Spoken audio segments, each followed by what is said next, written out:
Hello, my dear students. How are you? I hope all of you are very well. Today we are going to discuss about the second part of the chapter second, class 8th geography. यानी आज हम इस अध्याय में पढ़ेंगे degradation of soil and conservation measures. देखिए इसको हिंदी में क्या कहते हैं, मृदा निम्नीकरण और उसके संरक्षण के उपाय, यानी कि कंजर्वेशन मेजर्स, संरक्षण के उपाय। और डिग्रेडेशन ऑफ सोइल होता है मृदा का निम्नीकरण। देखिए निम्नीकरण से मतलब होता है किसी चीज का कम होते जाना, यानी कि अपर्दन के कारण जो मृदा कम होती जा रही है उसको हम कैसे बचा सकते हैं और वो कम क्यों होती जा रही है, इस सब के बारे में हम पढ़ेंगे। और अगर आप चैनल पर नए हैं तो चैनल को सब्सक्राइब करें और बेल आइकन को दबा दें, जिससे कि आपको आने वाली वीडियो का नोटिफिकेशन जल्दी से जल्दी मिल जाए और आप अपने एग्जाम्स में अच्छे मार्क्स स्कोर कर सकें। आइए हम शुरू करते हैं chapter. Soil erosion and depletion are the major threats to soil as a resource. यानी कि जो मृदा अपर्दन और मृदा का कम होना क्या है, दो मुख्य खतरे हैं मृदा संसाधन के लिए। Both human and natural factor can lead to degradation of soil. यानी कि दोनों मानवीय और प्राकृतिक कारणों के द्वारा, देखिए both human and natural factor, यानी कि मानवीय और प्राकृतिक कारकों द्वारा भूमि या मृदाओं का निम्नीकरण होता जा रहा है। Factor which lead to soil degradation are deforestation, overgrazing, over use of chemical fertiliser और pesticides, rain wash, landslides and floods. देखिए जो फैक्टर हैं, कौन कौन से कारक हैं जिनके द्वारा मृदा कम होती जा रही है, मृदा का निम्नीकरण होता है। डिफोरेस्टेशन यानी कि वनों की कटाई, ओवरग्रेजिंग यानी कि अतिचारण या पशुओं को बहुत ज्यादा चराना, over use of fertilisers and chemicals and pesticide यानी कि रासायनिक उर्वरकों और कीटनाशकों का बहुत ज्यादा उपयोग करना, रेन वॉश यानी कि वर्षा के द्वारा दोहन होना, लैंडस्लाइड भूमि स्खलन, और फ्लड्स यानी कि बाढ़ के द्वारा जो होता है। Some method are soil conservation listed below. यानी कि मृदा बचाने के लिए कुछ उपाय हैं जो नीचे दिए गए हैं। सबसे पहले है मल्चिंग। देखिए मल्चिंग का हिंदी मीनिंग प्रॉपर क्या होता है, मलच बनाना। मलच क्या होते हैं, आइए हम पढ़ते हैं। The bare ground between plants is covered with a layer of organic matter like straw. It helps to retain soil moisture. यानी कि जो पौधों के बीच खाली भूमि पड़ी रहती है उसको जैव पदार्थों द्वारा ढक देना। फॉर एग्जाम्पल यानी कि कैसे जैव पदार्थ, यानी कि परवाल, जैसे परवाल होती है उस प्रकार के नेचुरल ऑर्गेनिक मैटर से ढक देना। और इससे क्या होता है कि मृदा में जो मॉइस्चर यानी कि नमी बनी रहती है। नेक्स्ट है कंटूर बैरियर्स। यानी कि कंटूर बैरियर्स को हम बोलते हैं एक प्रकार से वेदिका फार्म। कौन से, वेदिका farm. Stones, grass, soil are used to build barriers along the contours. देखिए कंटूर होते हैं जो पहाड़ियों पर की जाती है, ये वेदिका फार्म की जो खेती है या कंटूर बैरियर्स जो पहाड़ियों पर बनाए जाते हैं, इसलिए ये ज्यादातर पर्वतीय इलाकों में इसका यूज होता है। Trenches are made in front of the barriers to collect water. यानी कि जो ये कंटूर्स होते हैं इनके किनारों पर क्या बनाई जाती हैं, खाइयां बना दी जाती हैं, जिनसे क्या है पानी के प्रवाह को कम किया जा सके और मृदा अपर्दन कम हो सके। नेक्स्ट होता है रोक डैम। यानी कि रोक डैम होता है कि पत्थर के द्वारा क्या बनाना, डैम बनाना, एक प्रकार से पत्थर के द्वारा डैम बनाना। Rocks are piled up to slow and flow of water. यानी कि जो चट्टानें होती हैं उनको क्या कर दिया जाता है, रख दिया जाता है, या एक प्रकार से उनको जो पानी का प्रवाह कम करने के लिए और पानी इकट्ठा करने के लिए लगा दिया जाता है। This prevents gullies and further soil loss. यानी कि ये क्या करती है, जो हमारी सोइल लॉस यानी कि जो मिट्टी का अपर्दन होता है उसको कम करती है, क्योंकि पानी बहुत तेजी से आएगा बहकर, तो क्या होगा वो अपने साथ मिट्टी को बहा ले जाएगा। और अगर पानी की इस गति कम होगी तो स्पीड कम होगी वाटर की, तो क्या होगा वो ज़्यादा नहीं बहा सकेगा मिट्टी को। टेरेस फार्मिंग यानी कि टेरेस फार्मिंग होती है।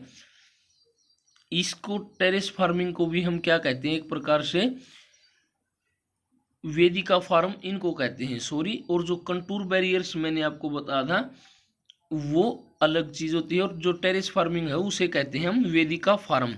वेदिका फार्म जो ये देखिए टेरेस फार्मिंग का फोटो आपको दिखाया गया स्क्रीन पर, जो आपके सामने देखिए इस प्रकार से ये सीढ़ियाँ बना दी जाती हैं, सीढ़ी नुमा खेती की जाती है। कहाँ पर, पर्वतीय इलाकों में, तो इसे टेरेस फार्मिंग कहते हैं। कि ब्रॉड फ्लैट स्टेप्स और terrace are made on the step slopes so that the flat surface are available to grow crops, यानी कि चौड़े समतल सोपान अथवा वेदिका फार्म तीव्र डालों पर बनाए जाते हैं, जिससे क्या होती है, फसल उगाने में आसानी मिलती है। They reduce surface run of and soil erosion, यानी कि वो क्या करते हैं, मृदा अपरदन को कम करते हैं। देखिए टेरेस फार्मिंग होती है, जैसे कोई पहाड़ी उसको काट काट कर, आपके घर में भी सीढ़ी होती है, या जिस पैडी जिनको बोलते हैं आप, जिन पर से होकर आप छत तक पहुंचते हैं, जिन सीढ़ियों से वो सीढ़ियाँ बनाई जाती हैं, उस तरह से फार्मिंग की जाती है। नेक्स्ट है इंटरक्रॉपिंग, यानी कि इंटरक्रॉपिंग डिफरेंट क्रॉप्स क्या होती है, different crops grow in alternate rows and are sown at different times to protect the soil from rain wash, यानी कि इंटरक्रॉपिंग होती है विभिन्न प्रकार की फसलें उगाना, यानी कि बीज फसलें उगाना इसको बोल सकते हैं। यानी ये क्या करती हैं, अलग अलग प्रकार की फसल उगाने से क्या होता है, मृदा को सुरक्षित भी रहती है और भिन्न भिन्न फसलों को एकांतर कतारों में उगाया जाता है। नेक्स्ट है कंटोर प्लगिंग, यानी कि कंटोर प्लगिंग क्या होता है, समोच्च रेखीय जुताई, यानी कि समोच्च रेखीय, देखिए मैंने अभी आपको बताया था कि एक होती है क्या, वेदिका फार्म, और एक होती है समोच्च रेखीय जुताई। टेरेस फार्मिंग और कंटूर प्लगिंग में क्या डिफरेंस होता है, मान लीजिए ये आपके पास एक पहाड़ी है, आपने इस पर अगर काट काट कर इस प्रकार से सीढ़ियाँ बना दी तो ये क्या कहलाएगी, टेरेस फार्मिंग कहलाएगी। लेकिन अगर इस पहाड़ी के आपने मान लीजिए चारों तरफ ये पहाड़ी, आप इसके क्या करते हैं, इस प्रकार से खेती न करके आप क्या करेंगे, इसके चारों तरफ ऐसे ऐसे खेती करेंगे। देखिए यहाँ पर 3D आपको दिखाई नहीं दे रहा, लेकिन आप समझ सकते हैं कि आप जब ऐसे खेती करेंगे तो देखिए यहाँ से आपने शुरू किया और पहाड़ी के चारों तरफ घूमते हुए वापिस यहाँ पर आकर ख़त्म कर दी। मान लीजिए एक जो जुताई की लाइन है वो, तो उसे क्या कहते हैं, कंटूर प्लगिंग कहलाती है। Ploughing parallel to the contours of a hill slope from natural barrier for water to flow down the slope, यानी कि एक पहाड़ी पर डाल पर समोच्च रेखाओं के समानांतर जुताई डाल से नीचे बहते जल को रोकना एक प्राकृतिक अवरोध का निर्माण करती है, कंटूर प्लगिंग जो करती है ये। नेक्स्ट है शेल्टर बेल्ट्स। शेल्टर बेल्ट्स को हम हिंदी में कहते हैं रक्षक मेखलाएं। In the coastal and dry regions rows of trees are planted to check the wind movement to protect soil cover, यानी कि जो मरुस्थलीय इलाके होते हैं और समुद्र तटीय इलाके होते हैं वहाँ पर क्या है, पेड़ों को लगाया जाता है कतारों में, लाइनों में, जिससे कि आने वाली हवा से मिट्टी अपरदन को रोका जा सकता है। देखिए यहाँ पर एक एक्टिविटी दी गई है आपको कि एक ट्रे में ये आप काम करके देखें कि मृदा अपरदन को पौधे किस प्रकार से रोकते हैं, आप देखेंगे कि ये काम करता है। नेक्स्ट है वाटर, यानी कि जल। जल हमारा कैसा संसाधन है, नवीकरणीय संसाधन है। देखिए water is a whittle renewable natural resource, यानी कि जो जल है वो सबसे महत्वपूर्ण और नवीकरणीय प्रकार प्राकृतिक संसाधन है। नवीकरणीय, रिन्यूएबल मीन्स नवीकरणीय होता है, और नवीकरणीय संसाधनों के बारे में आप पहले पढ़ चुके हैं। 3/4 of earth surface is covered with water, यानी कि जो भूमि का 3/4 भाग है वो किस चीज से ढका हुआ, जल से ढका हुआ। देखिए 3/4 मीन्स 3/4 भाग, 3/4 part of earth. It is there for appropriately called water planet, इसलिए हम पृथ्वी को क्या कह सकते हैं, वाटर प्लैनेट भी कह सकते हैं या जल ग्रह कह सकते हैं। It was in the primitive oceans that life began almost 3.5 billion years back, यानी कि आज से 3.5 अरब, बिलियन को क्या कहते हैं हिंदी में, अरब वर्ष पहले जो जीवन का प्रारंभ हुआ था वो कहाँ से हुआ था, महासागरों से ही हुआ था। Even today the ocean cover with 2/3 of the earth surface and support A rich variety of plant and animal life, यानी कि आज भी जो महासागर पृथ्वी के 2/3 भाग को घेरे हुए हैं और क्या करते हैं, पौधों और जंतुओं को रहने में विविध प्रकार से मदद करते हैं। देखिए बहुत ज़्यादा मछलियाँ पाई जाती हैं महासागरों में, जलीय जीव पाए जाते हैं, जलीय पेड़ पौधे भी पाए जाते हैं। The ocean water is how ever saline and not fit for human consumption, यानी कि जो महासागरों का जल होता है कैसा होता है, खारा पानी होता है, फ्रेश वाटर नहीं होता और वो मनुष्य के लिए उपयोगी नहीं है।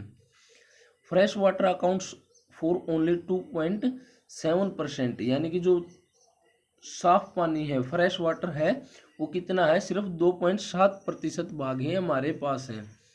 Nearly 70% of this occurs as ice sheets and glacier in Antarctica, Greenland and mountain regions, यानी कि जो ये 2.7% भाग का पानी था, इसमें से भी कितना 70% पानी बर्फ के रूप में जमा है, कहाँ पर, अंटार्कटिका, ग्रीनलैंड और पहाड़ की चोटियों पर। Due to their location they are inaccessible, यानी कि उनकी लोकेशन के कारण हम वहाँ पर पहुँच नहीं सकते हैं, मनुष्य की पहुँच से वो बाहर हैं।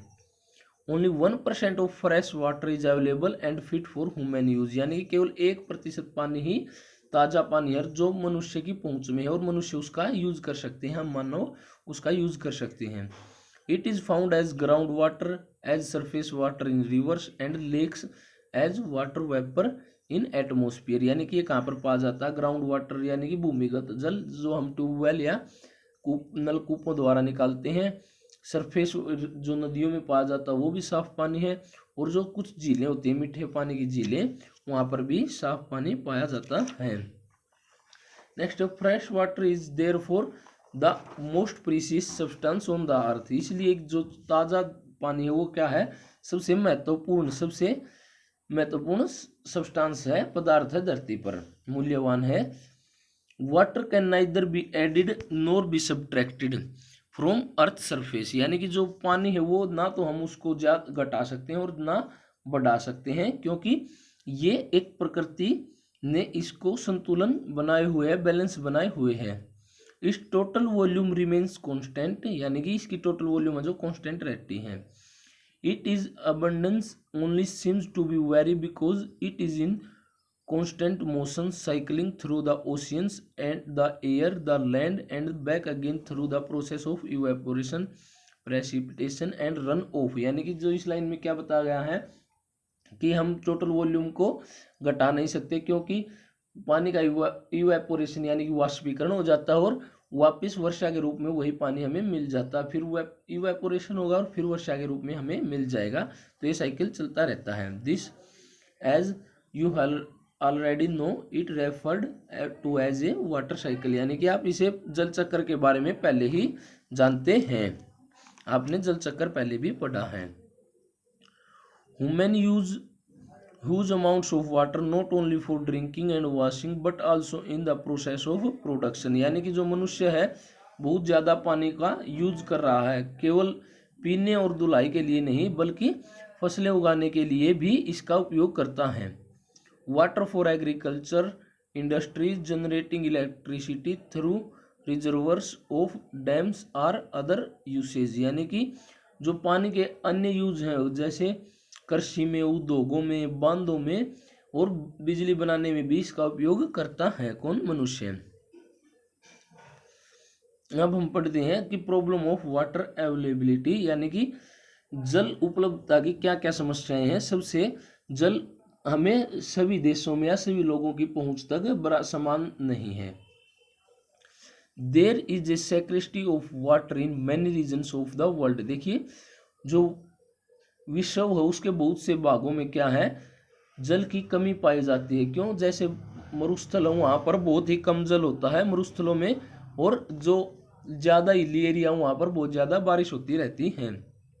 Most of Africa, West Asia, South Asia, parts of western USA, North Mexico, part of South America and entire Australia are facing shortage of in fresh water supply, यानी कि जो ये देशों के नाम दिए गए हैं यहाँ पर क्या होता है, जो फ्रेश यानी कि साफ जल की बहुत ज़्यादा कमी पाई जाती है। Country located in climatic zone most susceptible to drought face problem of water scarcity, यानी कि जो ये देश हैं ये क्या है, अक्सर सूखे का सामना इनको करना पड़ता है और जल की कमी की समस्या बनी रहती है। Thus water shortage may be a consequences of variation in seasonal and annual precipitation, or the secrecy is caused by over exploitation and the contaminating of water resources, यानी कि जो जल का अभाव वो क्यों हो रहा है, क्योंकि या तो ये वार्षिक होता है या किसी मौसम में होता है। देखिए गर्मियों में हर जगह जल की कमी होने लगती है, क्योंकि वहाँ पर क्या होता है, इवेपोरेशन बहुत ज़्यादा होता है गर्मियों में, और बहुत ज़्यादा जल के उपयोग से, और जो जल की मान लीजिए साफ पानी की झील थी हमने उसको क्या कर दिया, प्रदूषित कर दिया, उसके कारण भी हमें क्या होता है, पानी में कमी देखने को मिलती है बहुत ज़्यादा। कंजर्वेशन ऑफ वाटर रिसोर्सेज, यानी कि जल संसाधनों का संरक्षण हम कैसे कर सकते हैं, जल को हम कैसे बचा सकते हैं। Access to clean and adequate water source is major problem facing the world today, यानी कि आज विश्व में शुद्ध तथा पर्याप्त जल के स्रोत हैं वहाँ तक पहुँचना एक बहुत बड़ी समस्या बन गई है। Steps have to be taken to conserve this dwindling resource, यानी कि इसके लिए हमें कड़े कदम उठाने चाहिए। Even through water is renewable resource, its over use and pollution make it unfit for the use, यानी कि पानी एक नवीकरणीय संसाधन है, यानी कि जल्दी जल्दी हमें मिलता रहता है वर्षा के द्वारा, फिर भी इसके बहुत ज़्यादा उपयोग और प्रदूषण होने के कारण ये खत्म होता जा रहा है। डिस्चार्ज एंड अनट्रीटेड और partially treated sewage, agricultural chemicals and industrial effluents in the water bodies are major contaminants, यानी कि जो क्या है, वाहित मल और कृषि रसायन क्या बोलते हैं, देखिए एग्रीकल्चरल केमिकल्स जो कृषि रसायन, और ट्रीटेड सीवेज होता है जो नालों द्वारा, शहरी नालों द्वारा नदियों को प्रदूषित किया जा रहा है, उसको हम क्या कहते हैं, वाहित मल कहते हैं। और उद्योगों द्वारा जल को क्या किया जा रहा है, बहुत पोल्यूटेड या किया जा रहा है। They pollute with water with nitrates, metals and pesticide, यानी कि ये क्या करते हैं कि नाइट्रेट और जो पेस्टिसाइड कीटनाशक होते हैं और धातुओं के द्वारा पानी को, जल को प्रदूषित कर देते हैं। Most of these chemical are non biodegradable and reach human bodies through water, यानी कि ये क्या होते हैं, ये केमिकल्स नॉन बायोडिग्रेडेबल होते हैं। नॉन बायोडिग्रेडेबल का देखिए हिंदी मीनिंग होता है अजैव, और ये मनुष्य की बॉडी में पहुंच जाते हैं और वहाँ पर जाने के बाद क्या करते हैं, मनुष्य को बीमार करते हैं। Water pollution can be controlled by treating these effluents suitable before releasing them in water, यानी कि जो पानी को स्वच्छ कैसे बनाया जा सकता है कि इनको पानी में पहुँचाने से पहले ही किसी तरह से अलग कर दिया जाए कि जिससे ये पानी तक ना पहुँच पाए। Forest and other vegetation cover slow the surface run of and replenish underground water, जो फॉरेस्ट और वेजिटेशन होते हैं, देखिए वन और वनस्पति होती है, वो क्या करते हैं, पानी की गति को मंद करते हैं और भूमिगत जल को पुनः पूरित करते हैं। मान लीजिए वर्षा हुई, अगर पेड़ पौधे होंगे तो उसका पानी जल्दी से महासागरों में नहीं पहुंच पाएगा, पौधों द्वारा क्या कर दी जाएगी, पानी की गति कम कर दी जाएगी, और जिससे कि अंडरग्राउंड वाटर कंप्लीट हो सकेगा। Water harvesting is another method to save surface run off, यानी कि जो जल संग्रहण विधि है उसके द्वारा भी हम पानी को बचा सकते हैं। The canals used for irrigation field should be properly lined to minimise lose of water seepage, यानी कि जो नहरें बनाई गई हैं उनको क्या करना चाहिए, ठीक से पक्का करना चाहिए, जिससे कि जल रिसाव कम हो और पानी को हम बचा सकें। Sprinkles effectively irrigate the area bye checking water losses through seepage and evaporation, यानी कि जो क्या करते हैं, कृषि में जो पानी यूज होता है सिंचाई के लिए, उसको भी हम वाष्पीकरण और स्प्रिंकल से, यानी कि फव्वारा विधि द्वारा यूज करके हम पानी को बचा सकते हैं। In dry regions with high rated of evaporation drip और trickle irrigation is very useful. देखिए ड्रिप इरिगेशन सिस्टम होता है, बूंद बूंद सिंचाई योजना से क्या कर सकते हैं हम, या टपकन विधि से जो मरुस्थलीय एरिया वहाँ पर सिंचाई करके पानी को बचा सकते हैं। The valuable water resources can therefore be conserved by adopting these means of irrigation, यानी कि इन विधियों को हम अपनाकर जल को संरक्षित कर सकते हैं, बचा सकते हैं सिंचाई की इन विधियों को अपनाकर। तो आज हम यहीं तक करेंगे, हम इस चैप्टर का बचा हुआ भाग नेक्स्ट क्लास में करेंगे। तो ओके, थैंक यू स्टूडेंट्स।